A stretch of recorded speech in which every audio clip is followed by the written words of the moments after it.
Hey guys, welcome back to another Battlefield 2042 video. First, I want to thank my subscribers for supporting my channel. It is thanks to y'all that my videos survive through YouTube's competitive algorithm. Now, DICE has officially added 64-player game modes into the game. In this manner, players can play between the two, making it much easier to get feedback on how servers and the game itself performs when reverting back to what DICE has previously perfected.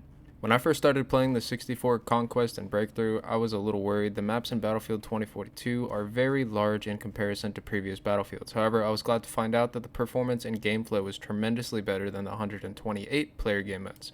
As for PC players, you would be able to see an increase in FPS, making playing at higher graphic resolutions possible for more players. DICE had failed at properly utilizing graphics cards, where the game had a much higher toll on the CPU comparatively to the GPU.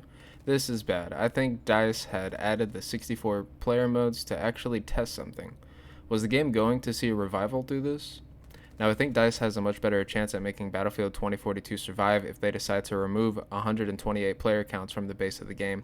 I think they simply were not prepared for this dramatic change, even with the shift of next-gen graphics cards and consoles. Change is not always good, and in this case, they could actually remove 128 player counts from the base game and move them to something like Portal, giving the option for server hosts to decide. This will be able to give players the option to play at 128 players if they so choose. Battlefield will not come out with any major updates until 2022, as most of the design team will be on leave for the holiday. Battlefield 2042 should see an influx of players following Christmas Day, as this will be a time where many new players get a hack at the game.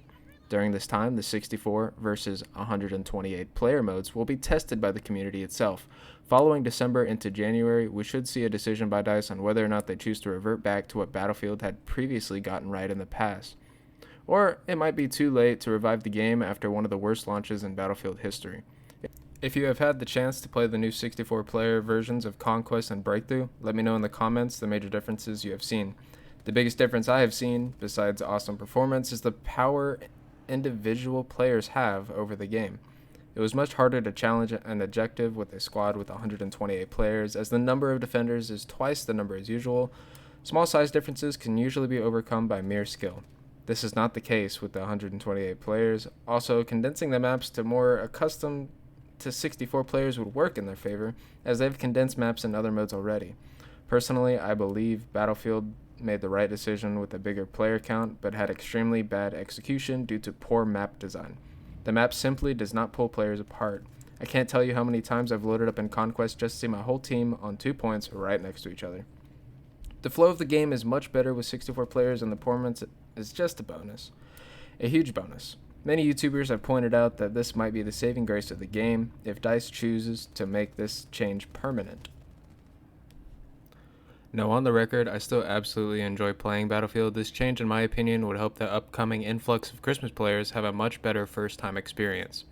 Unless DICE dramatically fixes map design in some magical way, I do think reverting to 64 players for the base game is not a bad idea.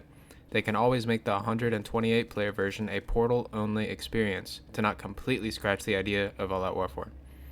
These are just my thoughts on the whole situation, because the biggest flaw in BF 2042, in my sole opinion, is game performance. Dropping out of servers altogether is game breaking, and this big change fixes that. As always, if you enjoyed the video, don't forget to leave a like. It helps the video get seen by more people, and likes go a very long way for smaller channels. If you enjoy my weekly content, please subscribe so that you can be sure to see the next video. Thank you all so much for watching, and I'll see you all later.